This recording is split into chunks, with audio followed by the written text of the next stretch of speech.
Il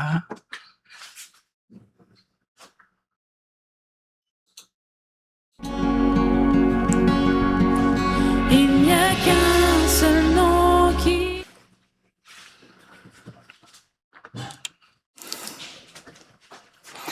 Peuple de Dieu, je vous salue dans le précieux nom de notre Seigneur et Sauveur Jésus-Christ. D'emblée, j'aimerais vous remercier. Merci et mille fois merci.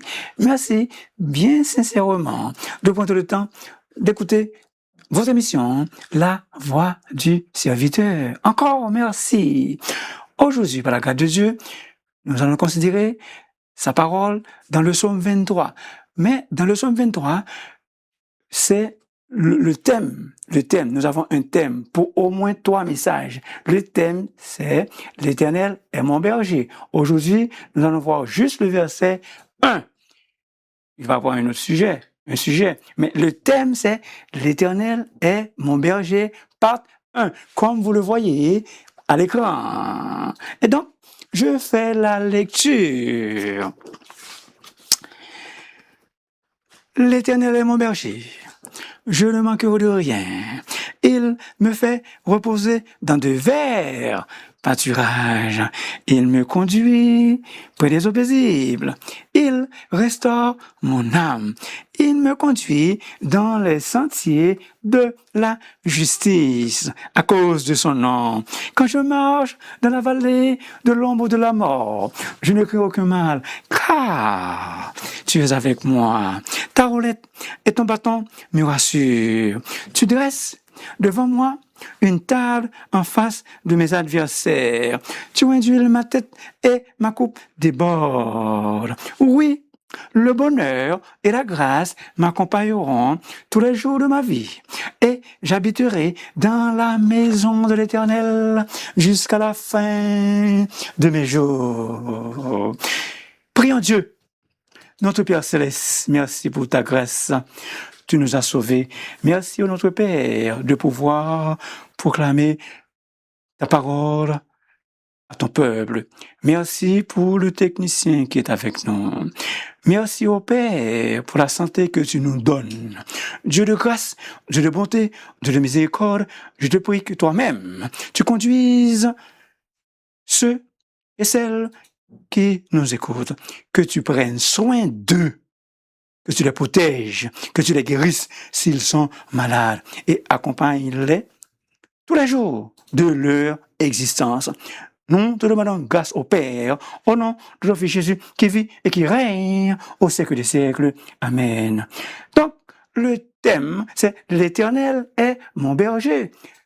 Le psaume 23, part 1. Mais maintenant, un sujet. Qui est votre berger? Qui est votre berger?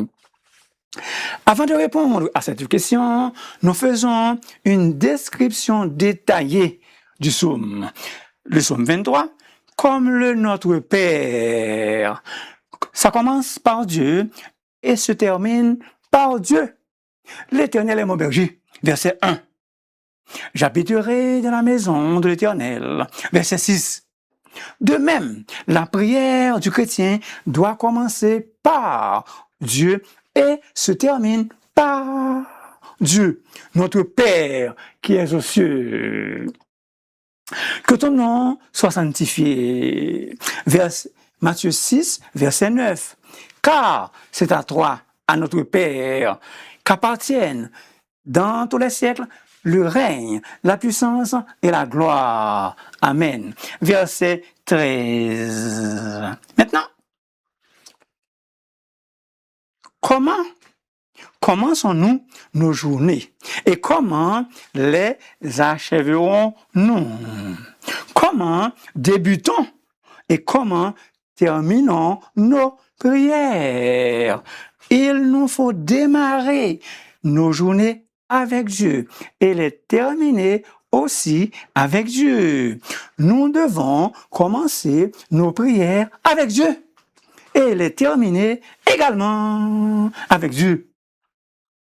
Aujourd'hui, par sa grâce, la grâce de Dieu, je me propose de méditer avec vous juste le verset 1er.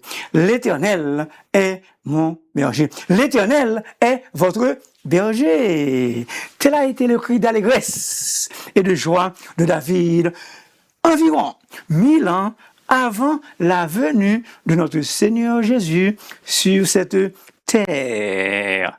La notion de berger était couramment employée de façon métaphorique, comme une image pour les rois du Proche-Orient ancien. L'Éternel est souvent présenté comme le berger d'Israël. Il y a beaucoup de versets.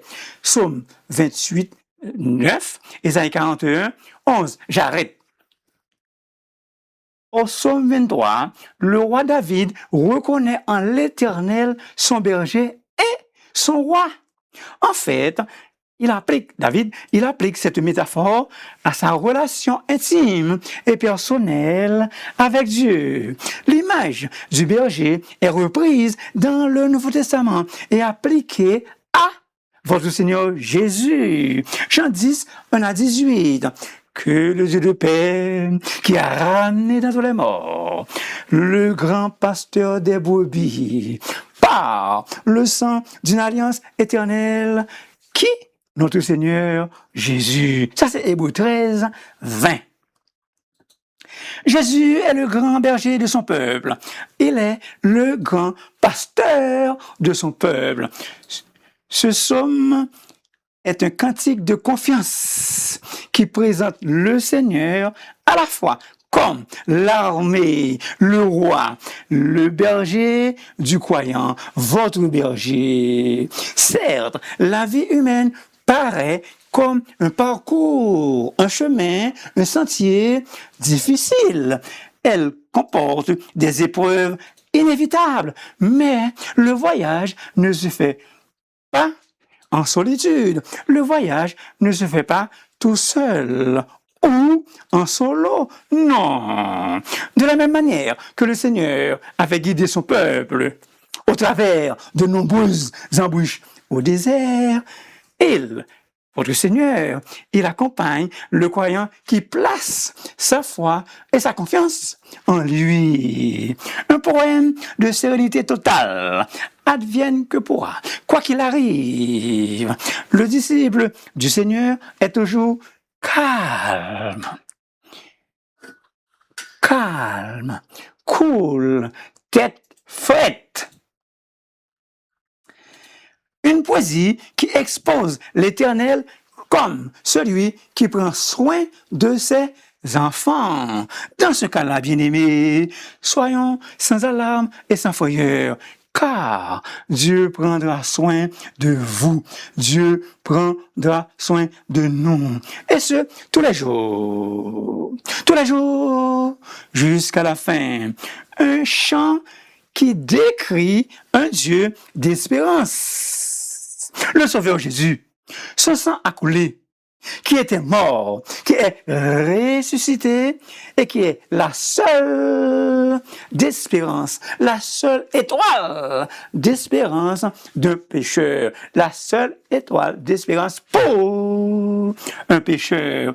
En réalité, Jésus est la source d'espérance. Tu es le Dieu de mon salut. Tu es toujours mon espérance. Que l'innocence et la droiture me protègent, car je mets en toi mon espérance. Cette espérance, nous la possédons comme une ancre de l'âme, sûre et solide. Hébreux 6, 19. L'ancre d'un bâtiment, cela ne bouge pas, il reste ferme.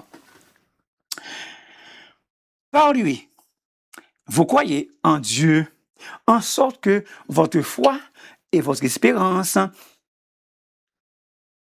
reposent sur Dieu. 1 Pierre 1, 21. Chers amis, que votre foi et votre espérance reposent où? repose sur Dieu. L'espérance en Dieu est la meilleure des espérances. L'espérance contre toute espérance. Un poème de bonté. Louez l'Éternel, vous toutes les nations. Célébrez-le, vous tous les peuples, car sa bonté, sa recède pour nous est grande et sa fidélité dure à toujours. Louez l'Éternel. Un poème de compassion. De compassion. Jésus, notre divin berger, quand il sortit de la barque, il vit une grande foule. Il fut ému de compassion pour eux, parce qu'ils étaient comme des brebis qui n'ont point de berger. Quand je pense à ma détresse et à ma misère, à l'absinthe et au poison, quand mon âme s'en souvient, elle est abattue au-dedans de moi. Voici ce que je veux repasser en mon cœur, ce qui me donne de l'espérance. Les bontés de l'Éternel ne sont pas épuisées. Ses compassions ne sont pas à leur terme. Elles se renouvellent quand? Elles se renouvellent chaque matin. Oh, que ta fidélité est grande. L'Éternel est mon partage, dit mon âme. C'est pourquoi je veux espérer en lui. L'Éternel a de la bonté pour ceux qui espèrent en lui. L'Éternel est lent à la colère et riche en bonté. Nombre 14, 18. Il est plein. Notre Dieu est plein d'amour, plein de bonté. Un Dieu de fidélité. Notre berger est grande en fidélité. Si nous sommes infidèles, lui, il reste et demeure fidèle. Jésus est notre bon sauveur, berger fidèle, qui nous conduit par son amour. Bien-aimés dans le Seigneur, ce récit, le psaume 23, recouvre la plupart des aspects de la vie humaine à l'extérieur. Qu'est-ce qu'il fait? Il me fait reposer dans de verts pâturages. Il me dirige près des eaux paisibles. Ça, c'est à l'extérieur. Maintenant, à l'intérieur. Qu'est-ce que ça fait à l'intérieur? Ça donne la paix la plus profonde, la paix du cœur. Et donc, l'anxiété et l'inquiétude, ça s'envole. À l'intérieur, j'habiterai dans la maison de l'Éternel. C'est le repos dans la maison de l'Éternel. À l'intérieur. Jésus dit, venez à moi, vous tous qui êtes fatigués et chargés, et je vous donnerai du repos. Repos en pleine sécurité. Repos en pleine sécurité. Repos en pleine sécurité. Quelques secondes.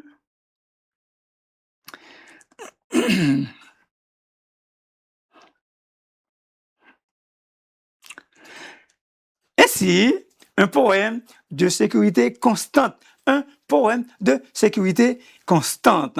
Je me couche et je me dors en paix.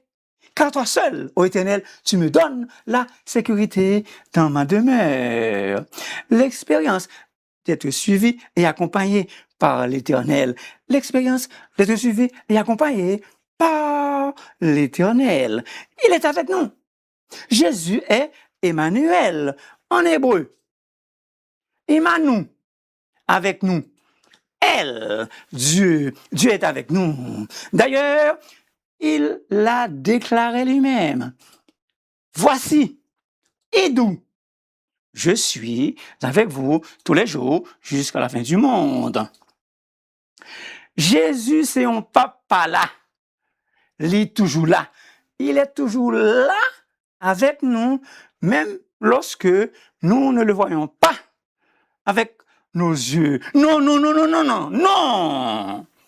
Nous ne sommes jamais tout seuls. Car Jésus, notre divin berger est toujours avec nous.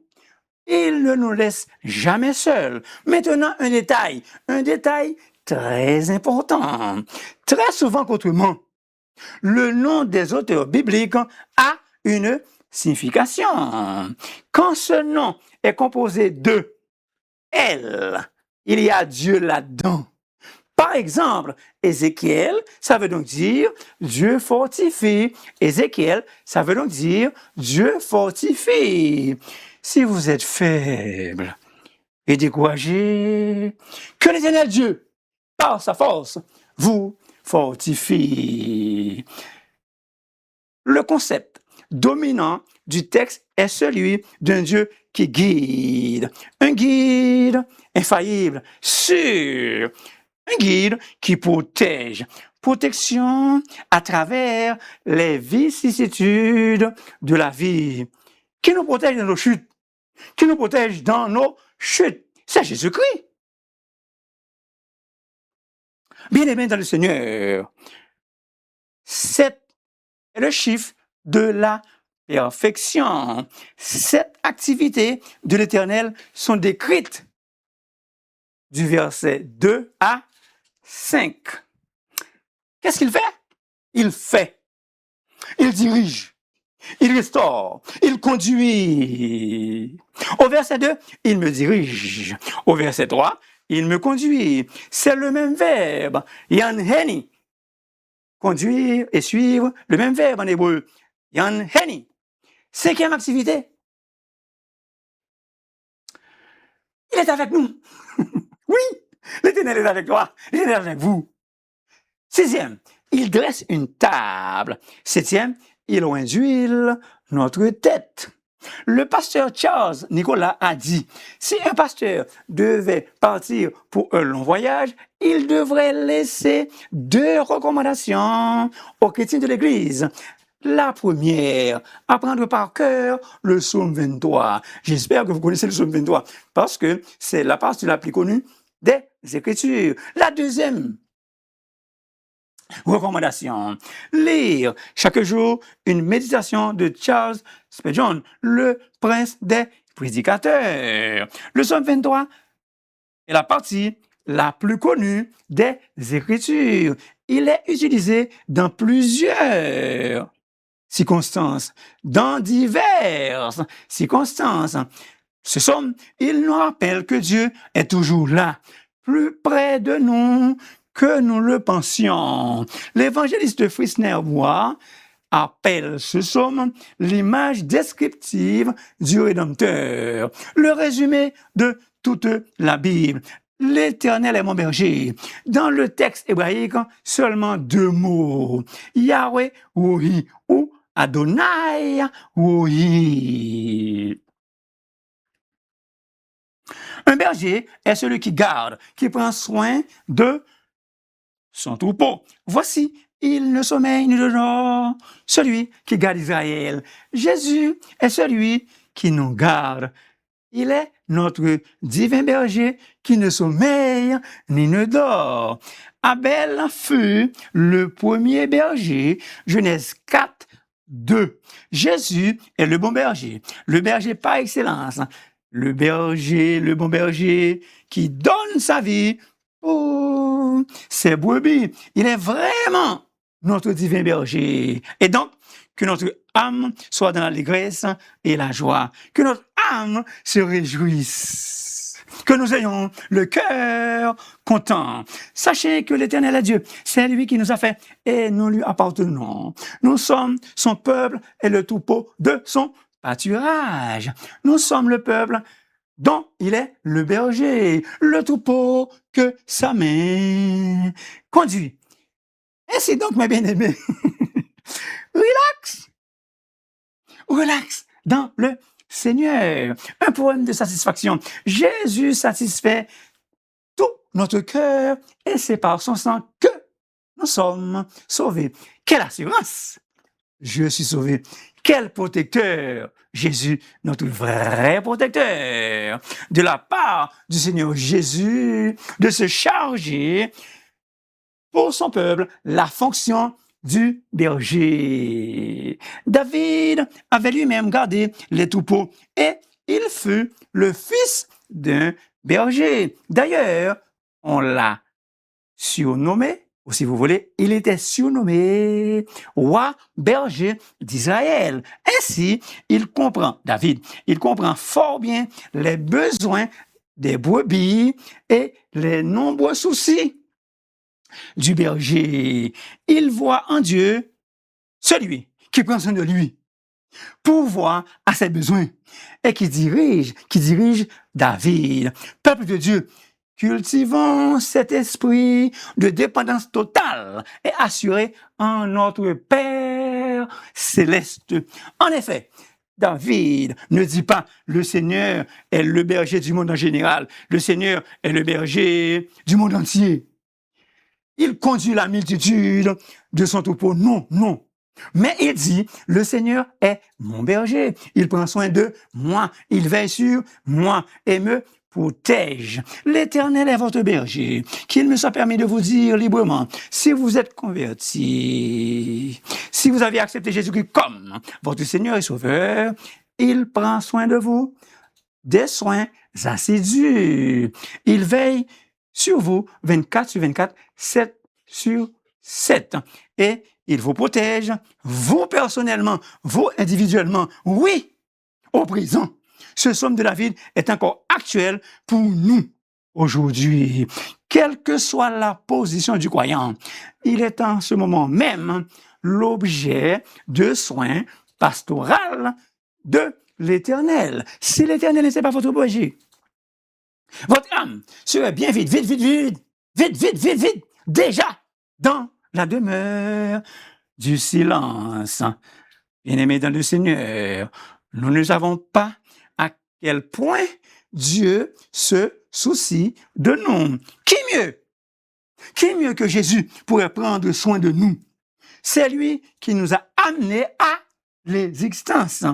Il est notre créateur. Il est le créateur de l'univers. Personne n'est mieux de nous comprendre et de prendre soin de nous que Jésus. Qu'est-ce qu'il a fait? Il se donne lui-même continuellement pour nous. Qu'est-ce qu'il a fait encore? Il intercède, il prie pour nous. Qu'est-ce qu'il a fait? Il nous sauve parfaitement. Jésus nous donne un salut parfait et éternel. Il nous guide par son esprit qui habite en nous. Il œuvre, il travaille toujours en notre faveur afin que nous puissions bénéficier de ses biens, de ses soins bienveillants. À vrai dire, le poème tout entier nous montre comment un bon berger n'épargne aucune peine pour le bien-être de ses brebis. Aucune peine pour vous et moi. C'est un hymne de satisfaction. L'Éternel est mon berger, je ne manque de rien. C'est le secret d'une vie heureuse. Tous les besoins sont satisfaits. Je ne manque de rien. C'est la déclaration formelle de David, une confession de foi pour les bienfaits de Dieu envers lui. Je ne manque de rien, quelle que soit l'époque. Quelle que soit l'époque, Dieu prendra soin de nous, car c'est lui qui contrôle tout. Il est le maître. C'est tout ce que David sache. Quelle conviction, quelle assurance. Je ne manque de rien. En réfléchissant à cette expression, nous trouvons une grande portée spirituelle. Ce n'est pas seulement la garantie des biens matériels. Le croyant qui vit pour Dieu, même sous la souffrance de la maladie, il n'a pas peur de la mort. Il a la paix dans son âme. Il a la paix dans son cœur. Il est en compagnie de son Sauveur Jésus-Christ. Rien ne peut l'ébranler. Rien ne peut le troubler. L'Écriture explique l'Éternel comme le berger d'Israël, surtout les fidèles, surtout ceux qui croient en lui, qui croient en son Fils Jésus. Quel verset? Genèse 49, 24. Mon cher ami, qui est votre berger? Pour David, c'était l'Éternel. David, il a placé toute sa confiance et toute sa foi en l'Éternel. Et l'Éternel, comme vous avez bien compris, l'Éternel avait pris soin de David. Il est écrit, crois au Seigneur Jésus et tu sauveras toi et ta famille. Jésus dit, Jésus le bon berger, qu'est-ce qu'il dit? Il dit beaucoup de choses. Mais pour le message, je leur donne la vie éternelle. Elles, les brebis, ces brebis, ne périront jamais. Et personne ne peut les ravir de sa main, de ma main. Je t'encourage, mon cher ami, à donner ta vie passagère et éphémère à Jésus-Christ en croyant en lui et en l'acceptant comme ton sauveur et Seigneur personnel, et il te donnera la vraie vie qui durera jamais, la vie éternelle. Jean 10, 10. Une vie abondante dès ici-bas. Merci beaucoup de m'avoir écouté. 1000 fois merci. Oui, merci avec des lettres majuscules. S'il vous plaît, n'oubliez pas de vous abonner, de liker, de liker. S'il vous plaît, donnez-moi un don. Donnez-moi un love avec vos dons. Bien-aimés dans le Seigneur, pourquoi? Afin de produire d'autres vidéos. Je suis dans un studio. Ce faisant, en me donnant un love avec vos dons, vous participez à prêcher ou bien à pêcher des âmes pour votre Seigneur Jésus, des âmes perdues. Ça, c'est Luc 5, verset 10. N'oubliez pas de partager vos émissions à vos proches. Vous pouvez m'appeler dans le 514-571-2296. J'espère que ce message apporte de grandes bénédictions, bénédictions au pluriel. J'espère que ce message vous apporte de grandes bénédictions à votre vie spirituelle et matérielle. Le psaume 23 est un sérum quotidien. Le psaume 23 est un sérum quotidien. Spirituel et matériel. Spirituel et matériel pour vous et moi. Que Dieu vous bénisse. Que Dieu vous bénisse.